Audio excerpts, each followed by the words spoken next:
My love for cooking started from a very, very young age.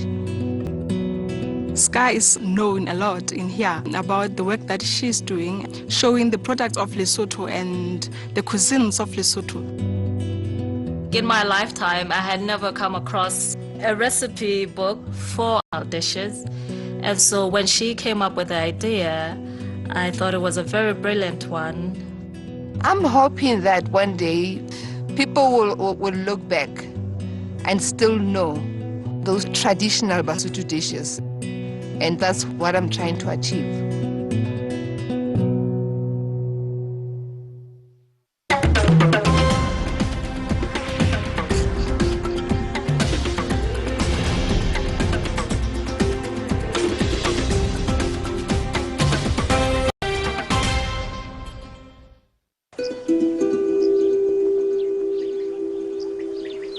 The Kingdom of Lesotho in southern Africa. It's famous for its steep valleys and spectacular mountains.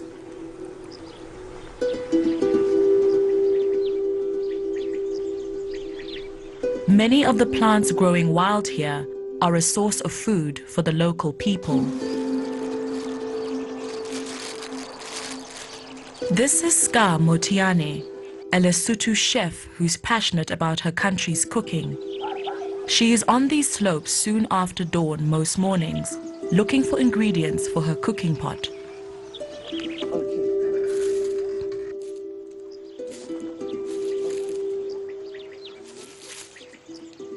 This is the kind of moroho that we love, which is delicious, very nice and nutritious. And we normally find it in the fields here or in the mountains here.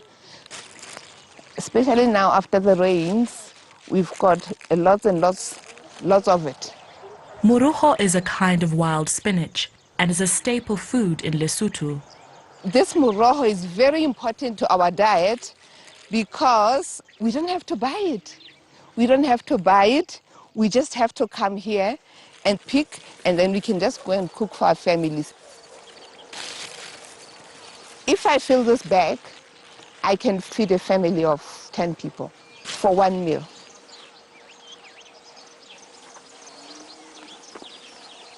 By 7 a.m., Ska is back in motherland, the guest house she runs in Tabatsega in Lesotho's Central Highlands.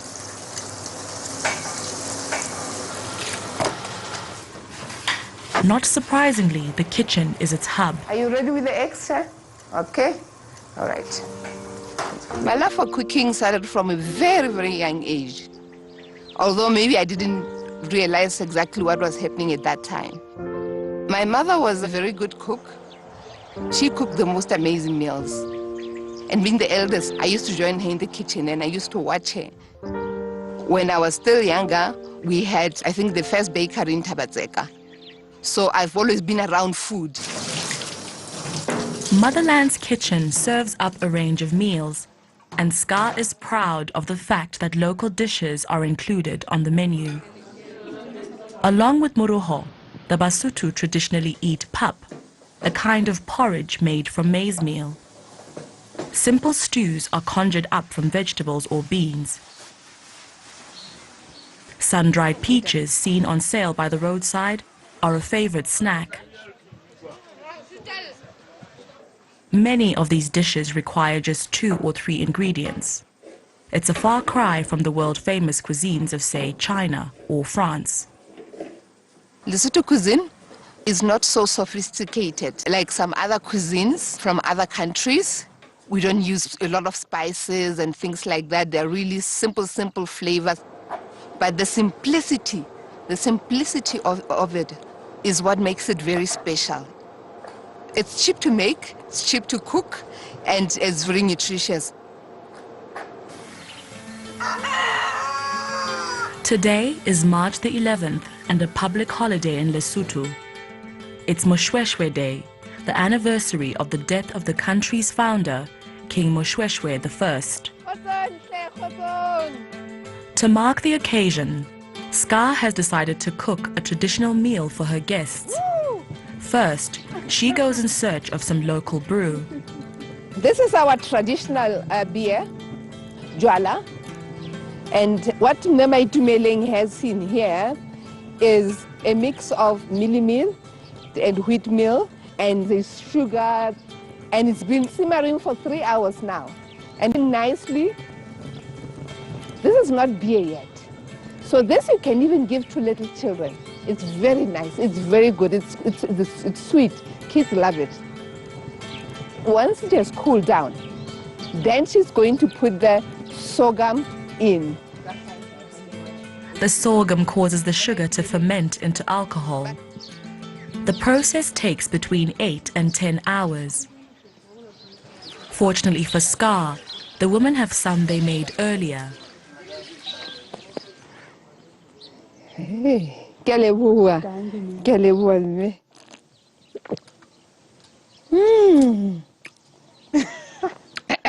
Bo monate.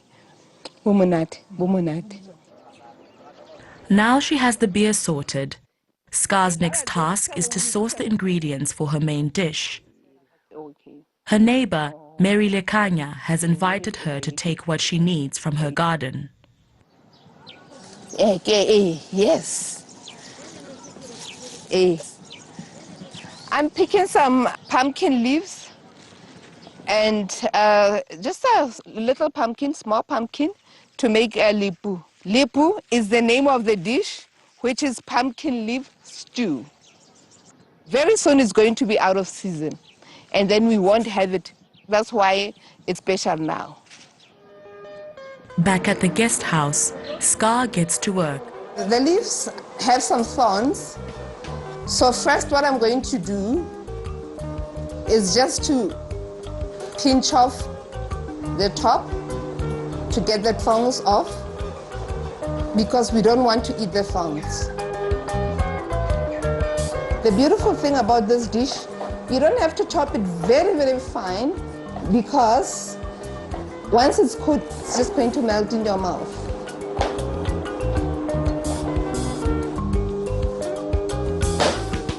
You can eat the seeds because it's still very young. Straight from the soil, straight to the kitchen. I love that. Now both the pumpkin and the leaves have been chopped. The cooking can begin. That goes into the bottom. And now I'm going to put the pumpkin leaves on top. And then I'm going to sprinkle some salt over. The stew cooks for 10 minutes. Ooh, it's looking nice.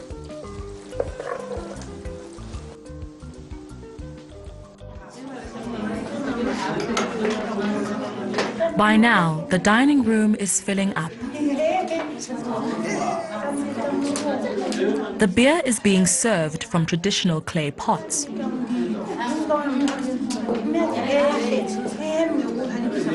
So what do Ska's guests think about her local dishes? They remind me of the old age, the past age when I was young. I used to eat this kind of food. So I get very pleased after eating this food. Now people, they are getting fat because of this fast food, but this one, maybe if we can eat them always, I can lose weight also. Traditional food is my favorite because it reminds us of who we are.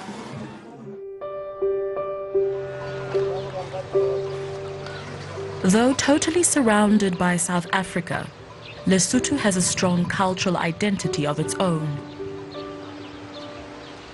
Its people are known for their round thatched huts and traditional handicrafts, particularly their conical straw hats. Because of its high altitudes, the country is known as the kingdom in the sky. But life here can be tough, especially in winter when it snows.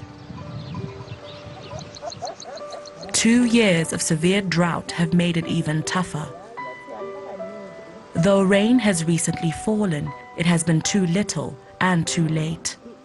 The lush green fields belie the widespread crop loss, and hunger now afflicts 1 in 3 people. Many of the smallholder farmers Ska buys her food from have been badly affected. The drought this year had nearly killed us. We really had a severe drought that killed our animals, that made people suffer. We did not have water, even a drop to drink at our houses. It affected everybody here in the mountains. And really, people are crying over how much are they going to go hungry. In more favorable years, the woman would have been harvesting potatoes 3 months ago. Today, the search is on for the first spud of the season.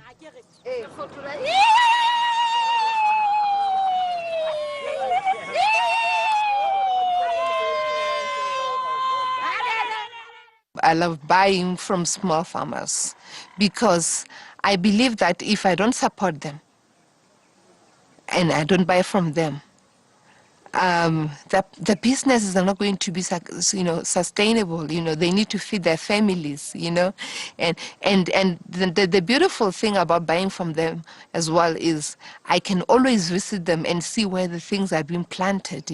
For me, that special bond of going and seeing, oh, this is where my food comes from, is very special to me.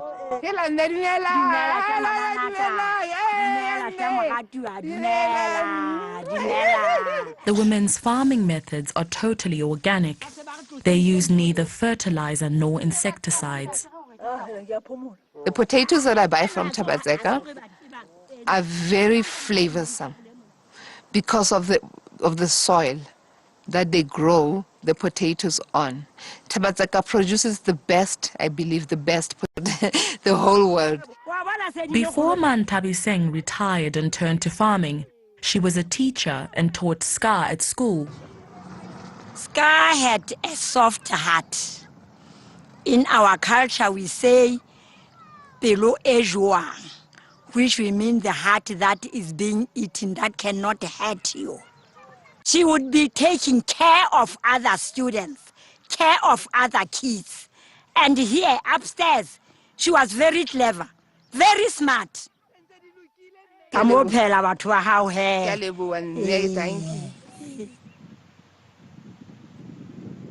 drought has hit Lesotho hard, but the landlocked country's economy is enjoying some success from a perhaps surprising source. This is Katse Dam. Located 2,200 meters above sea level, it is the second largest dam in Africa. Due to its high altitudes, winter temperatures here often fall below zero. A trout farm was established at Katse in 2012 and now exports hundreds of tons of fish to Japan and South Africa each year.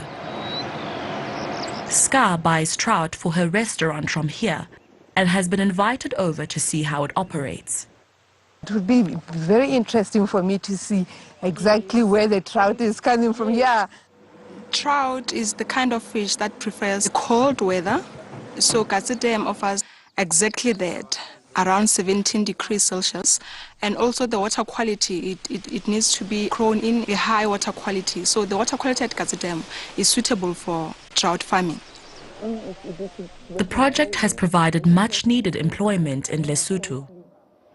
To work here at Alliance Trout and getting money, monthly salary, that's very, very great to the local people, since most of them, they were not yet employed. They were just sitting at home, doing nothing.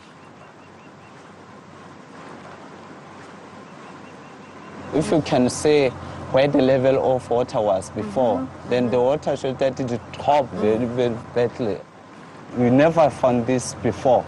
Is this because of the drought? That's what causes the water level to go this low, because it took like more than 7 months without rain. The farm has 5 trout growing areas. So, Ska, this is our cold side too. Wow. This is where we grew up our trout fish up to 2 to 2.5 kg. That's our best target. Up to 2.5 kg? Yeah. Wow. It is called rainbow trout because it has that beautiful color. This is just so awesome, hey?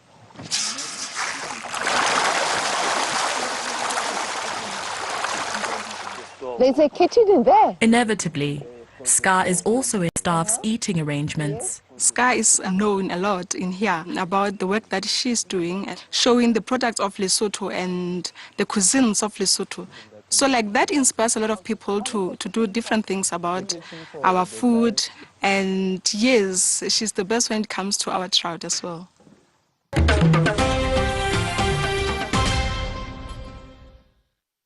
Ska champions fresh, natural ingredients, a healthy diet and traditional cooking.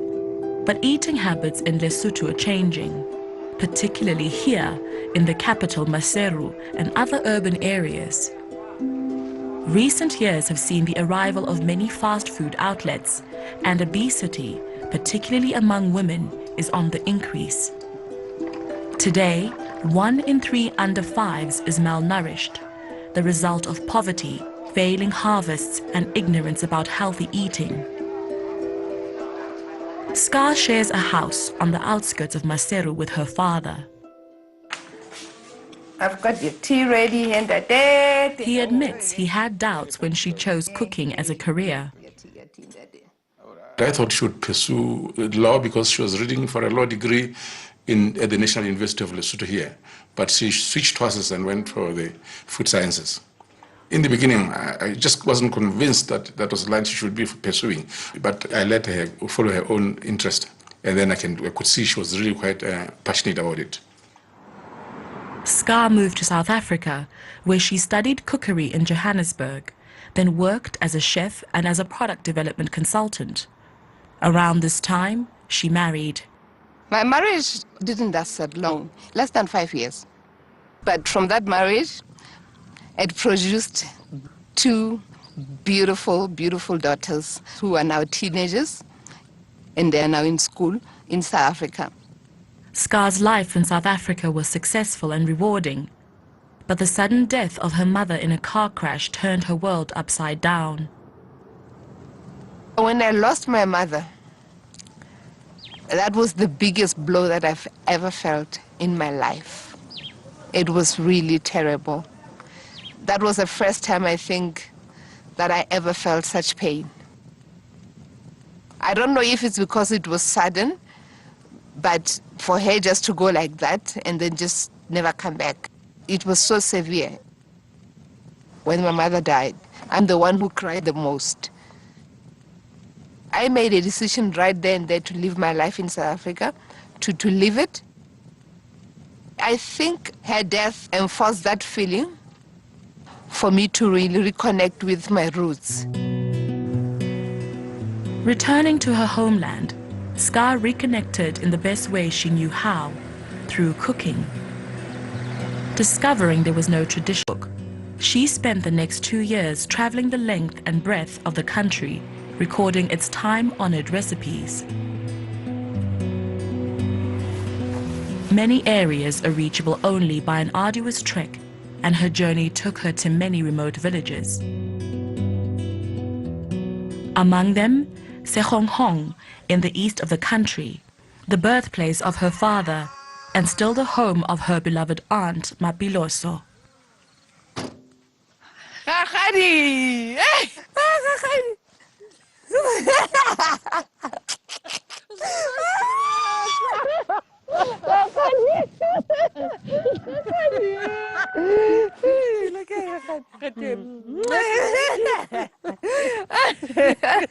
My aunt is like my mom. Every time I need that time, I'm struggling with anything, then I know I can just visit her or I can just call her and I know I'll feel better.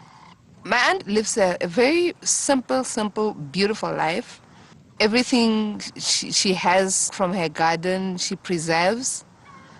And she doesn't need money to buy much stuff. And I really admire that about her. Mapiloso shared with Ska some of the recipes she's been making all her life. You're kneading this very well. It's looking good. People in this part of the world don't have ovens in their kitchens, and among the recipes Mapiloso taught Ska was one for steamed bread, which is cooked in a cauldron outside. Dried meat, known in Lesotho as lihoapa or biltong, is a favorite snack in southern Africa, and Ska brought some for her aunt and local farmers to share. This smells very good. Devised as a way of preserving meat without refrigeration, the joint is first sprinkled with vinegar and salt and left to dry for days or even weeks. The meat can be eaten cold, but traditionally in Lesotho, it's grilled or barbecued. Then it is pounded and torn into strips. This one that we are cooking here is made from beef, but this dried meat can be made from horse meat or from donkey meat. In fact, outsiders, people who are not Basotho, they joke about us. They say we eat our own transport. Just a joke that other people make about us. But it's very flavorsome and it's very good. And when it's available, we do eat it and we are so proud of it. By the end of Ska had collected more than 30 traditional recipes. Aware that the Lesotho's royal family are keen supporters of the country's culture, she decided to approach the Queen and tell her about her plans for the cookbook. Lesotho is a constitutional monarchy. The king, Letsie III, is head of state, but does not take part in political activities. The royal palace in Maseru is currently being rebuilt, and Ska was asked to come to the family's residence in Matsieng, some 40 kilometers away. As well as a modern indoor kitchen for regular use, the house has a traditional outdoor kitchen to cater for official functions. The Queen invited Ska here to demonstrate some of the traditional dishes.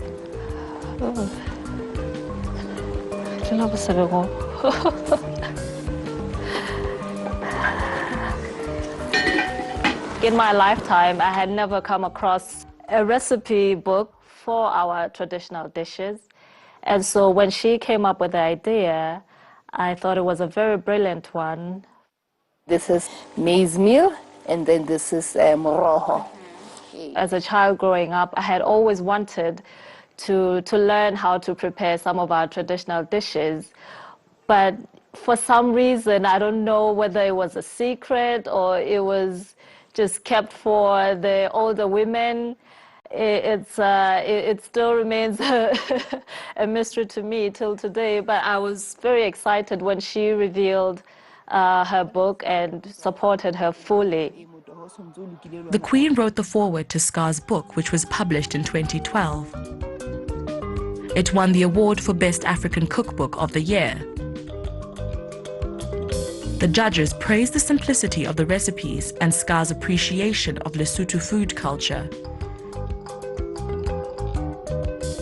They said she had done a service to her country in recording dishes that were in danger of being lost. Suddenly, offers came flooding in. It changed my life. It opened doors for me. People started calling me. Everybody wanted to interview me. People wanted to invite me to their events. Ska was invited by one of the United Nations food agencies to join a campaign to raise awareness about traditional cooking and the need for adaptation to climate change. In October 2015, she was a guest speaker at a conference on food security in the Italian capital, Rome. She was also approached by the slow food movement, which promotes regional cooking, local communities, and the environment. Determined to put her newfound fame to the best possible use for her country, Ska and some like-minded friends founded Flavor of Africa. Today, they're at St. Leo's School in Maseru. It is one of the first beneficiaries of the project. Through the project, we raise funds, most often through cooking. So we hold dinners, chef would cook, and then we'd raise funds, and the funds would then be donated to schools for the agricultural program specifically. It is thanks to Flavor of Africa that this vegetable garden has. They've provided seedlings, garden tools, and a water tank. Many of the children here are severely disadvantaged. Some, they don't have both parents, father and mother. Some, they have single. Some, they are poor, although they have parents. Some are HIV positive. Because of flavor of Africa, we're able to plant vegetables, we are able to feed them. The school's head is Mamahali Sofonia. Hello, man. How are you? Fine, and you, Ska? I'm good, thank you. How is everything going? Oh, the garden looks beautiful. So you're working very hard. I can see you're working very hard. I'm so proud of the garden. Flavor of Africa also promotes healthy eating, and Ska is here to give the children a cookery demonstration. Good morning, everybody. My name is Ska Moteane, Chef Ska Moteane, and I'm just happy today to come and show you some dishes that I know that you will love making at home. And we are so lucky because we've got the garden. Everything that I have here on the table, it's something that you can get from the garden. Now I'm going to start with the onion. I love onion. Onion smells good. The onions are softening up, so I'm adding the carrots in there. The carrots are good for color, they're good for our eyes. You can smell how good this is already. I don't like to overcook the vegetables. I still want a little bit of some crunchiness so that we keep all the nutrients in. Now I'm going to add my favorite ingredient, which is the cabbage. So I'm going to add it in there as well. Show ena ya Ska. E molemo haholo sekolong sena sa rona. Haholo baneng bana ba banyenyana e tlo ba tswela molemo. Ka ha ho bona tshebetso ne ha ya ho pheha.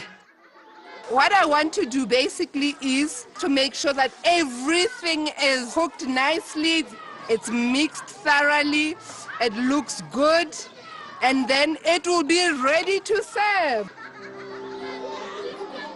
Ke ratile hore cabbage e ntho e matlafatsa mmele. Diwete tsona di etsa hore o be motle ka mahlong. Ke ratile le colour tsa teng hape. Ke bona ka ha se ke hodile ke se ke pheha ke tla sebedisa mokgwa o nna nentseng a o sebedisa. The ingredients tseo a nentseng a di sebedisa ke tla leka ho di sebedisa. Ska has won local fame and international recognition for her role in promoting Lesotho's traditional recipes.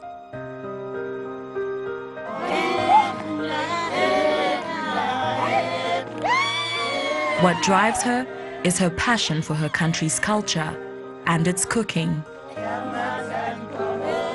I believe people should hold on to their past so that they don't lose their true identity and where they come from.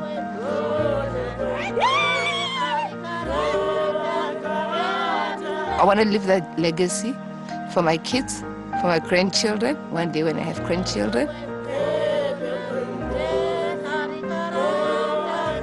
I'm hoping that one day people will look back and still know those traditional Basotho dishes.